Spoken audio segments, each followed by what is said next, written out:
አንድ በጣም ትንሽዬ ኤርፓድ ገዛሁኝ። እንደምታዩት ይችኛው ኤርፓድ በጣም ትንሽዬ ነች።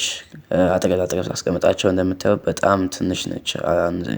ሳነጻጽረው የምታዩት ይመስለኛል ግማሽ ነው ማለት ይቻላል። ይኸኛው ኬዙ ነው ግን የሚለያየው እንጂ ውስጣቸው በጣም ተመሳሳይ ነገር ናቸው እና በጣም ሰቷ ይገርማል። ኬስ ውስጥ ምናምን ቀላል ነገር የምትወዱ ሰዎች በጣም ቀለል ያለች ነች፣ ትበራለች። እንደምታዩት ደግሞ በጣም ፌክ ነች ማለት ነው። ባትሪዋ ምንም አይረባም። ይሄኛው በጣም አሪፍ ነው ማለት ይቻላል። ከትንሹ አንፃር ትንሽ ሰዓት ቢያስጠቅማችሁ ነው። ከዛ በኋላ ወዲያው ይዘጋል። የሆነ ቻይነኛ ቋንቋም ያወራል፣ ምን እንደሆነ አላውቅም።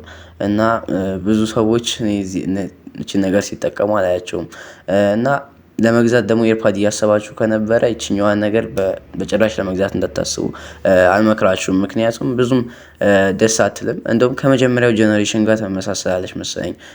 የመጀመሪያው ኤርፓድ ጋር ትንሽ የሚመሳሰል ነገር አለው፣ የእቃው ቅርጽ ምናምን እንጂ ብዙ ነገሩ የቆየ ወይም እንትን ላይ ራሱ ብሉቱዝ ላይ ልክ ብሉቱዛችሁ እንዳበራችሁ ፕሮ ብሎ ነው ይመጣላችሁ፣ ኤርፓድ ብሎ አይመጣላችሁም።